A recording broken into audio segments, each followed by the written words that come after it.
Now, if you're a solely English-speaking Canadian like myself, you're probably very detached from the controversies that were surrounding the Bad Bunny Super Bowl halftime show. And to me personally, I never understood people who said, I don't speak Spanish, so I can't appreciate Bad Bunny's music. Music is about feeling, right? It doesn't necessarily have to derive from what the actual artist is saying, but it could just stem from the sound, the melody, the energy. And that's one thing Bad Bunny has always possessed throughout his career. So while personally, I didn't fully understand him when I was first introduced to him in around 2018 with Crippy Kush and Mia and Like That with Cardi B. By 2020, when he released the album YHLQMDLG, yes, that was the title of the album. I'm not even sure what the significance of those letters are supposed to mean. Someone could explain it in the comments, but regardless of understanding not a single word off this album, this was one of my favorite albums of 2020. And if you want to say Bad Bunny is not hip-hop or he doesn't rap, my rebuttal would be the songs Bicheal and 25-8. Because again, can't understand a word, but he's spitting on those songs, alright?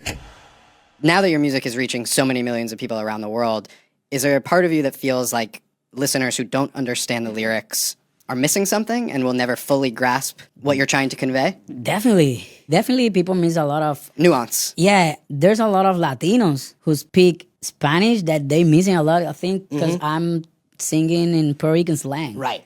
And yeah, I remember, I think after Un Verano Sin Ti, it was the biggest spot of my career. Yep.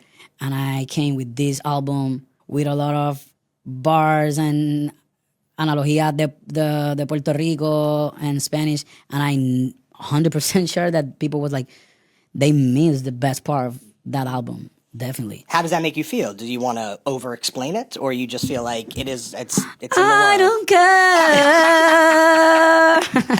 care.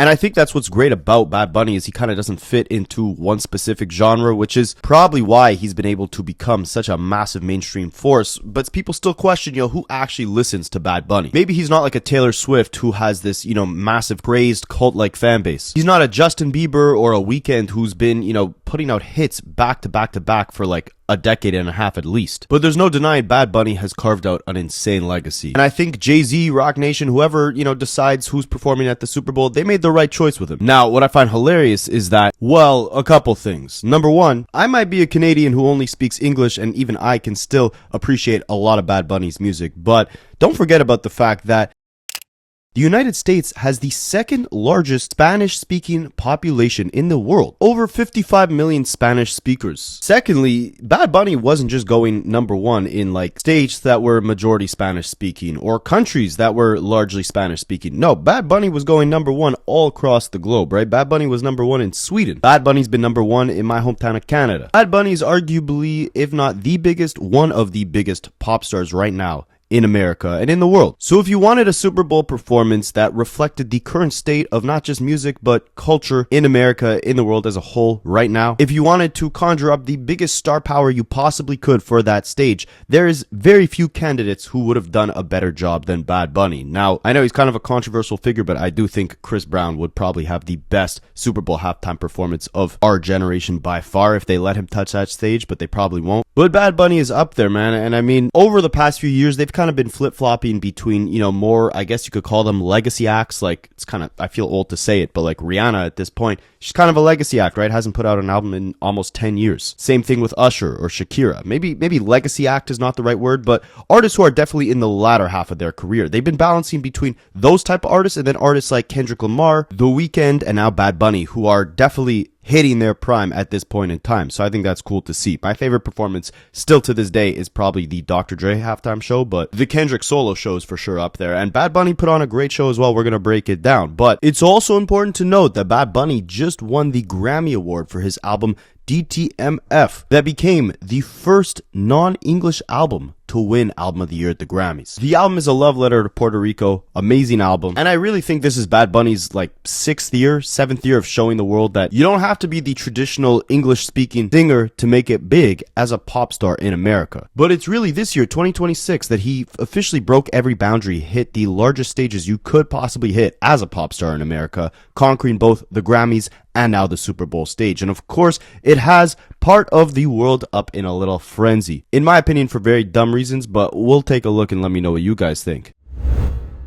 So the whole controversy against Bad Bunny performing at the Super Bowl is really almost a decade in the making. See, Bad Bunny has repeatedly clashed with US political leadership, which began prominently during Donald Trump's first term in office throughout the years 2017 to 2019, when Bad Bunny openly criticized Trump's response to Hurricane Maria in Puerto Rico. He shared posts which accused the US government of abandoning Puerto Ricans during this tough time and supported demonstrations that framed Puerto Rico as a neglected US territory. Throughout the 2020s, he increasingly spoke out against US immigration enforcement, criticizing ICE and US border policy in interviews and online, and by 2025, he notably excluded United States dates on his major tour, explaining that he did not want fans to feel unsafe due to immigration enforcement and didn't want ICE showing up to his shows, and even worse, potentially harassing his fans. Certain people viewed this as a protest, but his critics and fans of Donald Trump interpreted it as a boycott of the United States. And again, when Bad Bunny hit one of the biggest stages in music, the Grammy Awards, just a week before the Super Bowl, he doubled down on condemning ICE by saying ICE out during his acceptance speech and adding that this country was built by immigrants and that we should lead with love and not hate. And this formed the basis for claims from conservative critics that Bad Bunny was hostile towards US institutions and had turned the Super Bowl halftime show into a political statement rather than just a neutral cultural performance. And I disagree with that, but here you can see Donald Trump, one of Bad Bunny's biggest critics, watching his Super Bowl halftime show.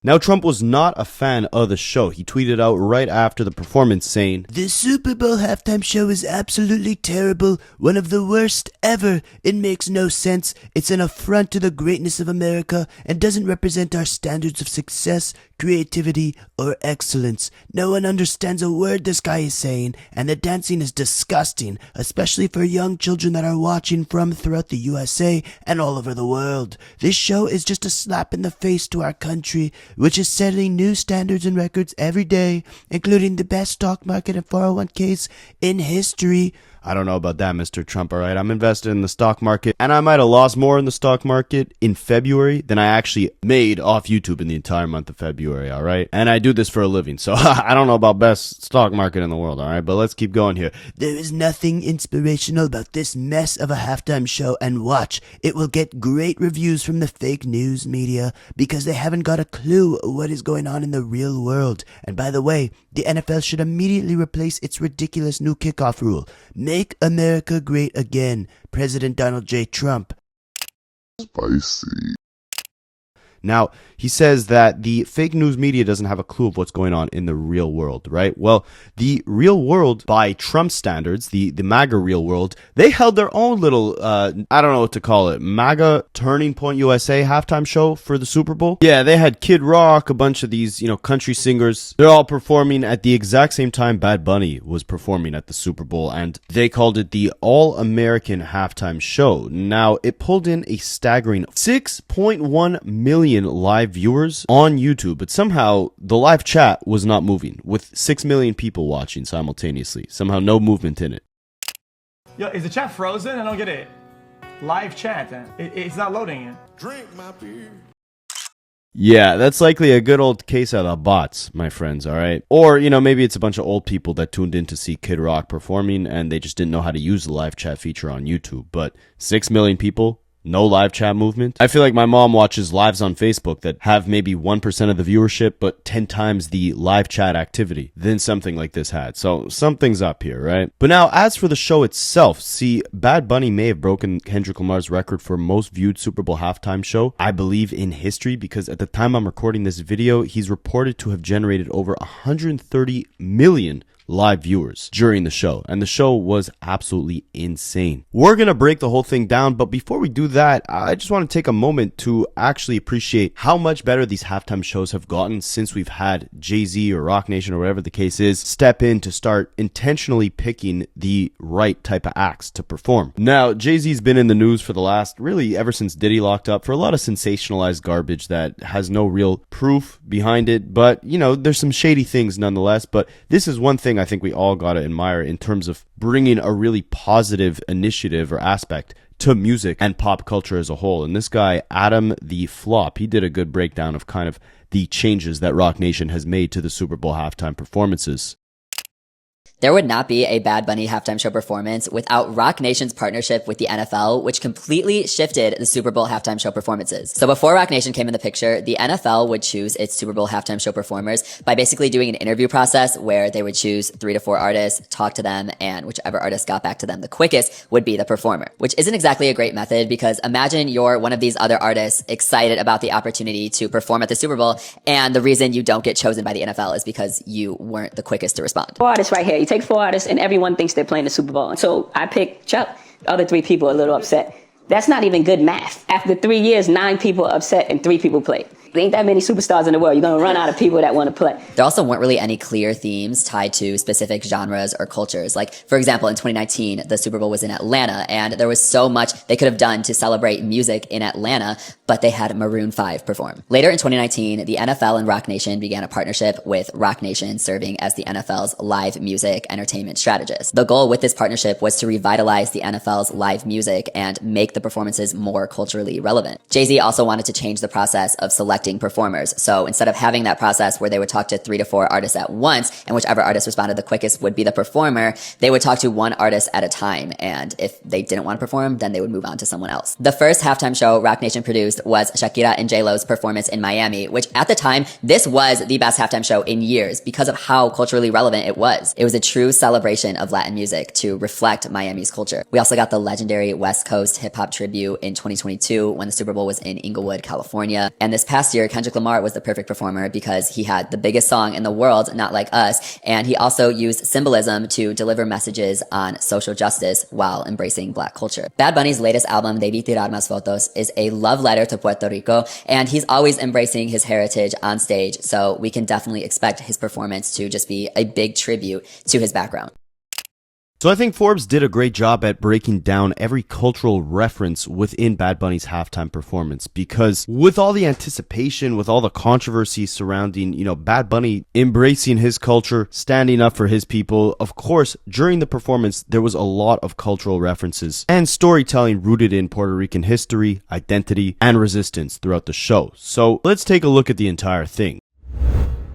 It opens up with Bad Bunny surrounded by a bunch of crops or plants, and these are actually the fields of Puerto Rico. Now, these are actually real humans that were wearing like plant costumes and had to run away to make room for the second stage they were bringing in. But the show actually started off with a short clip showing the lush green fields of Puerto Rico before it transitioned into the actual stage at the stadium where Bad Bunny was surrounded by a similar field made up of real humans dressed up as plants. Along with the people in grass and bush costumes came actual workers wearing traditional pava straw hats, which is a direct homage to the Jabranos, the 19th century agricultural workers who worked Puerto Rico's sugarcane fields. And then Bad Bunny emerges holding a football, which would reappear at the show's conclusion with powerful symbolism. We'll touch on that shortly. He wore a custom white leather football jersey designed by Zara, which is a Spanish fashion brand, and styled by his frequent collaborators Storm Pablo and Marvin Douglas Linares. Sorry for mispronouncing that name. The back of the jersey featured the name Ocasio, sorry for also mispronouncing that name, and that's actually his and his mother's last name rather than his father's surname, Martinez. Now you had Bad Bunny walk all throughout this field. He passes by a little stand selling coco frio. He passes by another stand selling jewelry. He picks up a ring and he hands it over to a man who then proposes to a woman. That'll also play an important role in the whole theme of the performance very shortly. But the next scene transitions into La Quisada, which was most definitely star-studded. Pedro Pascal, Cardi B, Jessica Alba, Karol G, Alex Earl, all dancing outside of this house, making it feel like one big block party. Bad Bunny is standing on top of the Quisada and the roof then caves in. He falls into it, into the living room. Really cool shot there. And the one house party then morphs into a massive neighborhood Puerto Rican block party with a lot of cultural details here. You had the Piragua stands selling the shaved ice treats that are a staple in Puerto Rico. You had the nail salons, of course, the sugarcane. You had two guys boxing, which is a nod to Puerto Rico's rich boxing tradition. You had the platanos, people selling plantains. You had the barber shop. You had the dominoes table, people playing dominoes. You had a kid sleeping, which is normal at Latin family gatherings when they go on till all hours of the night. And then you had Villas Tacos, which is an actual real business in Puerto Rico. That wasn't the only thing that was real throughout this performance. You also had a real wedding take place throughout this Super Bowl halftime show. This was probably the first time in history that a couple got married on stage at the Super Bowl. See, apparently Bad Bunny gets invited to a lot of weddings by fans, and he invited these people who had invited him to, be at their wedding. He invited them to get married on stage during the Super Bowl halftime show instead. Bad Bunny himself served as their witness and signed their marriage license. And what's crazy is at one point the stage actually becomes packed with wedding guests, including children, probably these people's actual family, and they're all celebrating this wedding in real time as Bad Bunny is performing. It's pretty crazy. They're literally cutting their freaking wedding cake during Bad Bunny's Super Bowl performance.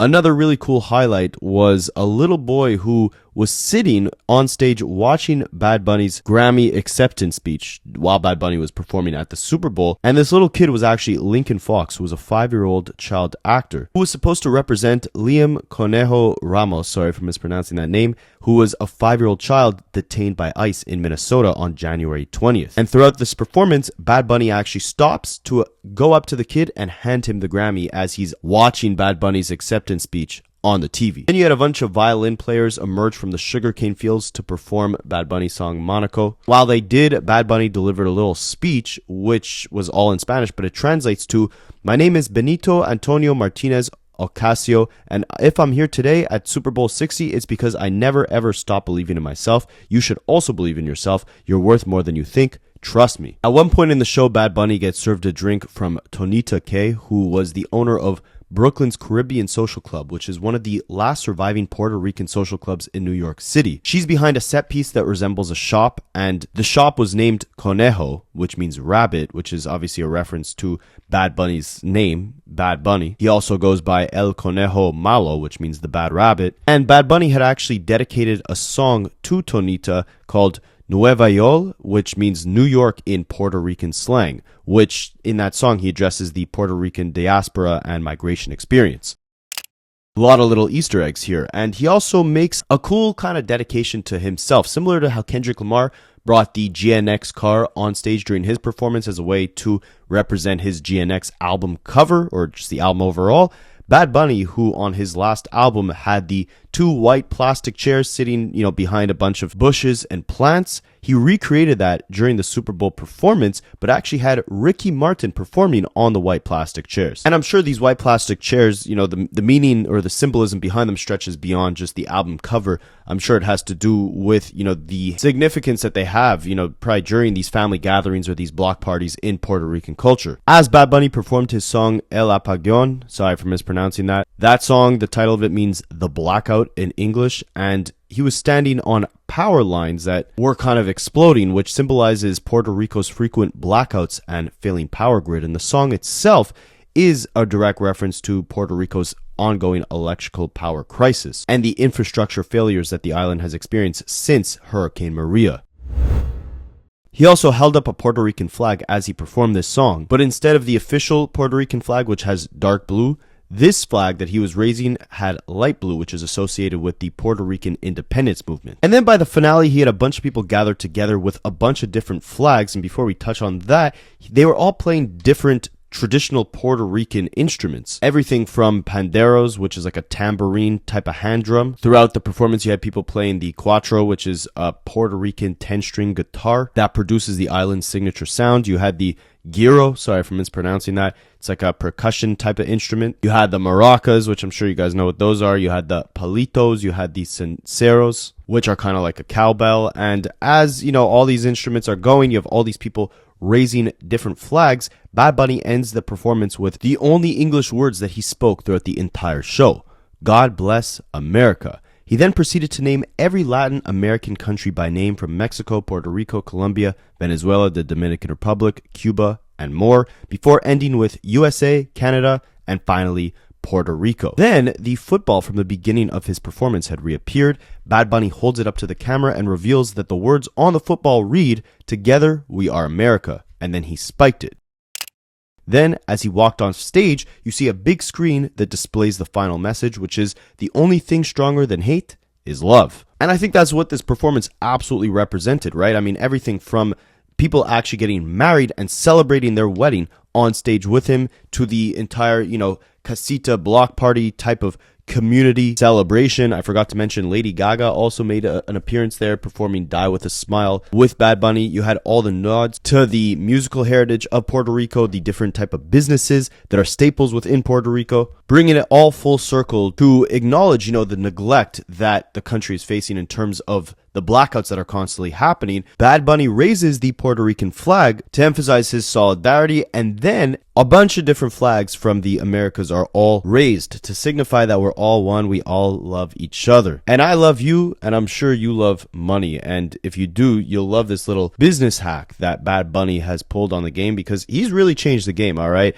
I thought Kendrick Lamar had this revolutionary kind of contract situation where I believe he owns the masters to his new music ever since he left TDE, and he's just distributing his new music through Interscope, but PG Lang, his actual company, owns all the masters. Well, Bad Bunny has taken it a step further. He has an unheard of contract in music, one of the best in music history, with a 90-10 split for a distribution deal with Sony's label, The Orchard. Every dollar he makes, his music makes, he keeps 90 cents of it. This creator, Roberto Nixon, he did a great job at kind of breaking it all down, so I'll let him take it away. Everybody's going to talk about this halftime performance, but the craziest thing about Bad Bunny is his contract. It's arguably the best and most important in music history. See, the biggest major label superstars on the planet are lucky to see even 30 cents of every dollar that they generate. Bad Bunny has a historic 90-10 split. In 2021, the label that he co-owns, Rimas, signed a distribution deal with Sony Music that allows him to keep 90% of the revenue from music, streaming, and concerts. That's unheard of. And the way that he's architected the business around his brand is something that I think all creators can learn from. Never trade control for growth. If growth doesn't give you more control, that meaning Bad Bunny was a grocery bagger posting to SoundCloud. He could have easily chased a big corporate contract early, but he never traded ownership and flexibility for short-term cash. And he never changed his music to fit somebody else's mold. Fast forward to now, he's become a global platform that people and businesses can rent access to. And that's why Bad Bunny, well, between him and Taylor, is the biggest artist in the world. But yeah, ultimately that was the performance, you guys. Loud, powerful, full of love, full of culture, and also full of dancing, right? If you weren't dancing for this, then you'd probably be better off watching the Turning Point USA halftime show. But I thought it was really dope, so let me know what you guys think, and I'll catch you in the next one. I study Rapaholics for a living.